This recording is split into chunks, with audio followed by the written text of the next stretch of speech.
राजस्थान की जो प्रमुख चित्र शैलियां हैं उनकी विशेषता से बनने वाला क्वेश्चन, थ्योरेटिकल बनने वाला क्वेश्चन। ठीक है, तो देखिएगा, प्रमुख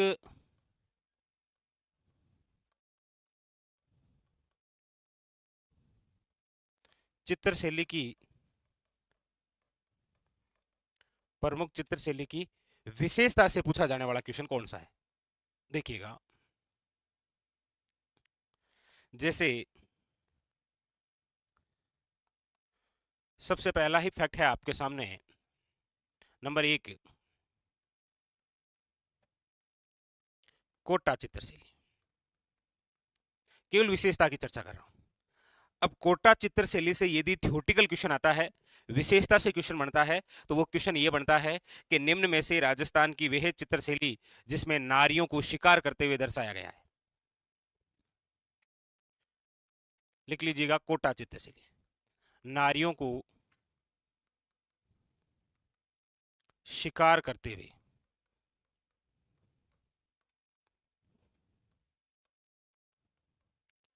दर्शाया गया है। इसीलिए कोटा चित्रशैली को आप कहते हैं कि इसका अन्य नाम है शिकार शैली। या थ्योरेटिकल क्वेश्चन पूछने का तरीका यह भी है कि निम्न में से वह चित्रशैली जिसमें राजाओं के साथ रानियों को भी शिकार करते हुए दर्शाया गया है, वो यही है, कौन सी? कोटा चित्रशैली। तो ये विशेषता थ्योरेटिकल बनने वाला क्वेश्चन है आपके सामने। इसी प्रकार आपके सामने दूसरी चित्रशैली और रख रहा हूं, वो है बूंदी चित्रशैली। अब बूंदी चित्रशैली से यदि इस प्रकार का कोई फैक्ट बनता है, तो फैक्ट ये बनेगा, आपको पूछेगा कि पशु और पक्षियों के चित्रण पर आधारित शैली कौन सी है? याद रखिएगा, बूंदी शैली। इसीलिए आपको क्वेश्चन ऐसे भी पूछता है कि वर्षा में नाचते हुए मोर का चित्रण निम्न में से कौन सी शैली की अपनी विशेषता है? याद रखिएगा, बूंदी चित्रशैली की।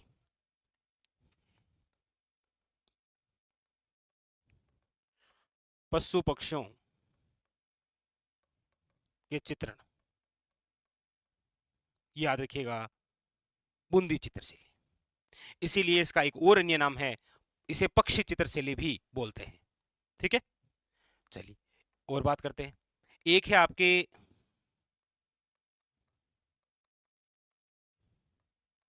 शेखावटी चित्रशैली।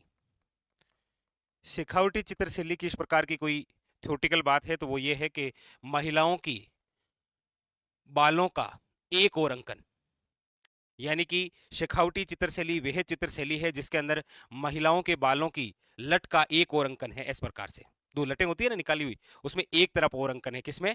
शेखावटी चित्रशैली में। तो महिलाओं के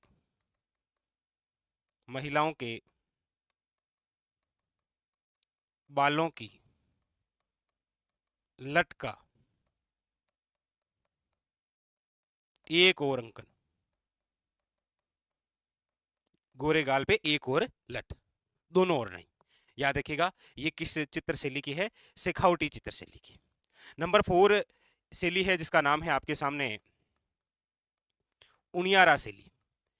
उनियारा चित्रशैली की यदि मैं इस प्रकार से विशेषता की बात करता हूं, तो यह है वह चित्रशैली है जिसके अंदर शिकार के चित्र प्रतिबंध है। नारियों को शिकार करते हुए जिस शैली में दर्शाया गया है वो है कोटा चित्रशैली। लेकिन आपको डायरेक्ट पूछा जाए कि निम्न में से वह चित्रशैली जिसमें शिकार के चित्र प्रतिबंधित हैं, वो है, याद रखिएगा, उनियारा शैली।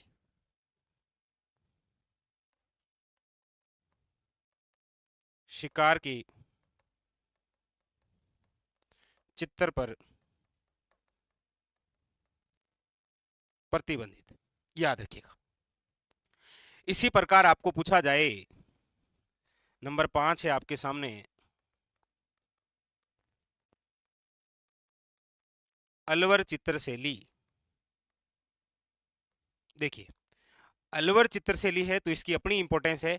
आपको पूछेगा निम्न में से वह चित्रशैली जिसके अंदर कामसूत्र, वेश्याओं या फिर गणिकाओं के चित्रण हैं, वो है आपके कौन सी? याद रखिएगा, अलवर शैली। इसके अंदर आपको 4 खास बातें याद रखनी होती है। कौन कौन सी? एक तो आपके लिए ये इंपॉर्टेंट हो जाती है कि इसके अंदर बशीलो चित्रण है, योगासन चित्र है, वे गणिकाओं वे वेश्याओं के चित्र। ये काम सूत्र पर आधारित चित्र।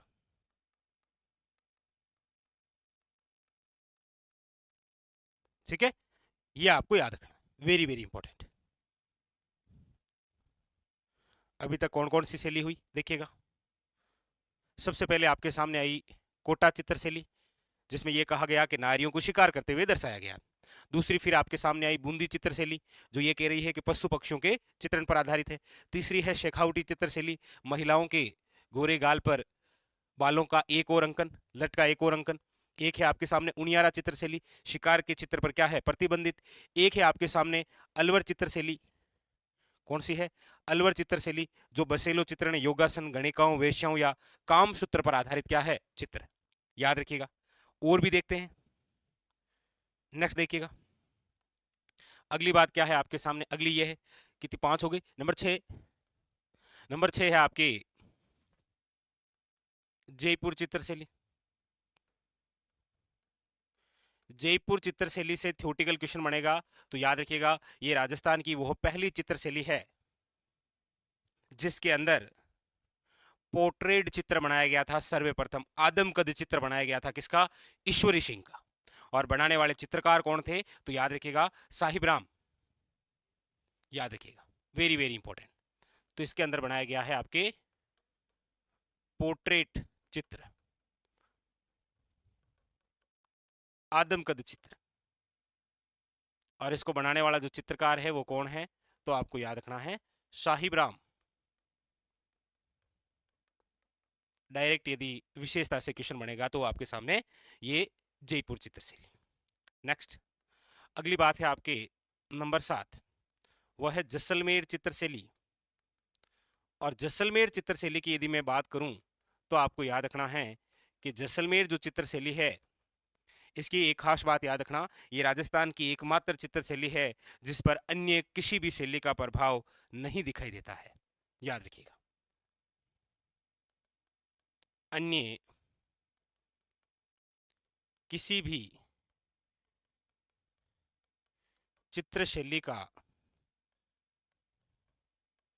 प्रभाव नहीं पड़ता है, अन्य किसी भी चित्रशैली का प्रभाव नहीं पड़ता है। वो एकमात्र चित्रशैली है, कौन सी, याद रखिएगा जैसलमेर चित्रशैली। उसके बाद में आपके सामने है नंबर 8, और वह है नागौर चित्रशैली। देखिएगा, नागौर चित्रशैली की यदि मैं चर्चा करूं तो नागौर चित्रशैली की अपनी विशेषता यह होती है, आपको पूछेगा निम्न में से वह चित्रशैली जिसमें बुझे हुए रंगों का प्रयोग किया जाता है। याद रखिएगा, नागौर चित्रशैली, बुझे हुए या फीके रंगों का, बुझे हुए रंगों का प्रयोग, बुझे हुए रंगों का प्रयोग जिस चित्रशैली में किया जाता है वो है आपके नागौर चित्रशैली। याद रखिएगा। और खासकर एक बात और याद रखिएगा, पारदर्शी वस्त्र आपको पूछा जाए तो वो भी नागौर चित्रशैली की ही विशेषता है, याद रखिएगा। ठीक है, हाँ, पारदर्शी वस्त्र, झीणा कपड़ा। नेक्स्ट, नंबर 9, अब है आपके सामने बीकानेर चित्रशैली। बीकानेर चित्रशैली की विशेषता से यदि कोई क्वेश्चन बन सकता है तो वो ये बनेगा कि राजस्थान की ऐसी कौन सी चित्रशैली है जिसके चित्रकार एक तो सर्वाधिक मुस्लिम है और एक वहां के चित्रकार चित्र बनाने के बाद में पिता के नाम के साथ स्वयं का नाम और तिथि अंकित करते हैं। याद रखिएगा, बीकानेर चित्रशैली। एक तो याद रखिएगा सर्वाधिक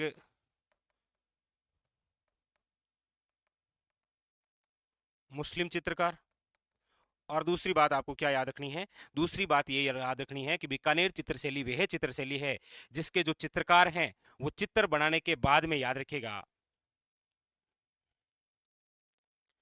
स्वयं का और पिता का नाम लिखते हैं। चित्रकार अपने पिता के नाम के साथ स्वयं का नाम वे तिथि अंकित करते हैं।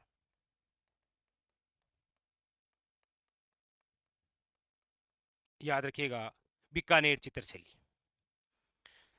नंबर 10 की हम चर्चा करें तो नंबर 10 है आपके सामने, वो आ जाती है किशनगढ़। और किशनगढ़ जो चित्रशैली है, याद रखिएगा, आपको पूछा जाए सर्वाधिक नारी सौंदर्य पर आधारित, यानी कि एक नारी कितनी सुंदर हो सकती है, ये जो विशेषता है ये हमें बताती है कौन सी चित्रशैली? किशनगढ़ चित्रशैली। एक प्रसिद्ध चित्र है जिसका नाम है बनी ठनी।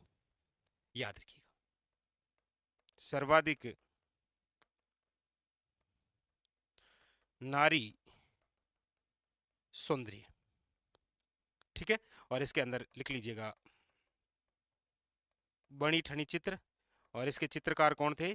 तो कॉस्ट्यूम लिख रहा हूं, मोर ध्वज निहाल चंद। ठीक है, ये लीजिए। आप कहेंगे सर बाकी वाली, ये लीजिए, बाकी वाली भी देख लेते हैं। ठीक है,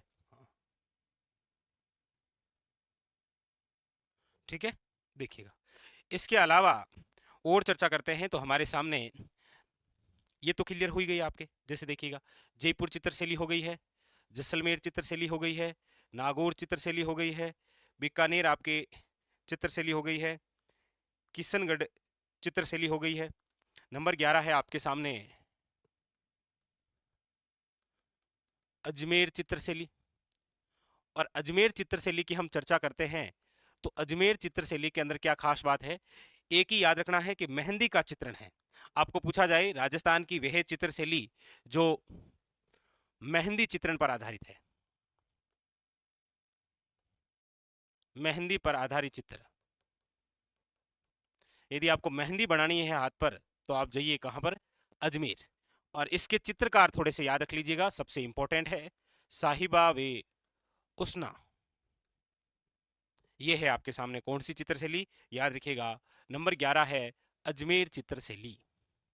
ठीक है, आप कहेंगे सर और भी है, बिल्कुल है। नंबर 12 जिस चित्रशैली के बारे में हम चर्चा करते हैं, वेरी वेरी इंपॉर्टेंट, वो हो जाएगी आपके नाथ द्वारा चित्रशैली। कौन सी है? नाथ द्वारा चित्रशैली।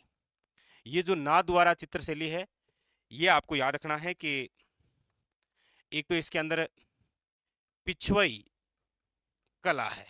डायरेक्ट आपको पूछेगा पिछवई चित्रकला का संबंध किस शैली से है? याद रखिएगा, नाथ द्वारा चित्रशैली। और एक खास बात और याद रखनी है, याद रखिएगा, इसके जो चित्रकार हैं वो है आपके सामने कमला वे इलायची। कमला वे इलायची कौन सी शैली है? नाथ द्वारा चित्रशैली। एक आपको याद रखना है नंबर 13, वो है आपके सामने देवगढ़ चित्रशैली। और देवगढ़ जो चित्रशैली है, इससे कोई क्वेश्चन बनेगा तो आपको याद रखना है कि इसको प्रकाश में लाने वाले कौन थे? याद रखिएगा, डॉक्टर श्रीधर अंधारे। डॉक्टर श्रीधर अंधारे, अंधारे प्रकाश में लेकर आया था किसको? याद रखिएगा, देवगढ़ चित्रशैली को।